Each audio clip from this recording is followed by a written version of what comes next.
23শে December 2035, অপরাহ্ন বেলা। বেলকনিতে বসে পুরনো memory থেকে গান শুনছি। হঠাৎ করেই প্লেলিস্টে থাকা একটি গান চলে আসে। এই গানটা সেই গান যেটা ঠিক আজ থেকে প্রায় 15 বছর আগে আমার খুব পছন্দের ছিল। এমন আরো অনেক গান ছিল মেমোরিতে। গান শুনতে শুনতে হঠাৎ কি মনে করে মায়ের কাছ থেকে আমার পুরনো ঘরের চাবিটা নিলাম, যেই ঘরে আমার অনেক স্মৃতি আছে। আর এইসবের জন্য অনেক বকাও খেতে হয়েছিল আমার, কিন্তু মা এখনো আগের মতোই গুছিয়ে রেখেছেন ঘরটা।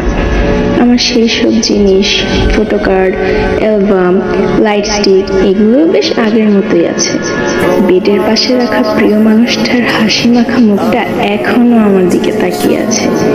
সামনের দেওয়ালে টাঙানো সেই 7 রাজপুত্রের ছবিতে ধুলোমেলা জমলেও হাসিগুলো সে আগের মতো স্পষ্ট। এসব দেখতে দেখতে হারিয়ে গেলাম সে আগের দিন। ভাবছিলাম নামজন না জানি এই কয়েক বছরে আরো কত কিছু ভেঙেছে। জিনকি সেই আগের মতোই নিজেকে ওয়ার্ল্ড ওয়াইড হ্যান্ডসাম বলে দাবি করে? সুগার কি আগের মতোই স্যাভেজ স্বভাবটা আছে নাকি গেছে?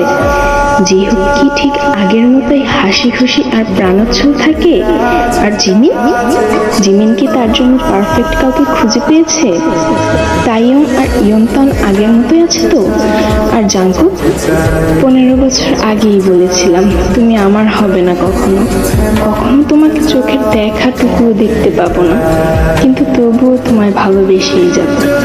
আমি আজ সেই অবস্থায় দাঁড়িয়ে আছি। মা বলেছিল তোর জীবনে যদি কারোর জন্য কোনো শূন্যস্থান থেকে যায় তাহলে অন্য কেউ এসে সেই শূন্যতা কখনোই পূরণ করতে পারবে না। আসলেই কেউ পারেনি। এসব ভাবতে ভাবতে কখন যে চোখ থেকে পানি গড়িয়ে পড়ছে টেরই পাইনি। এমন সময় আমার পরিবারের সব থেকে ছোট সদস্য এসে আমার হাতের আঙ্গুল ধরে বলল, মা তুমি কাঁদছো কেন? ওরা কারা?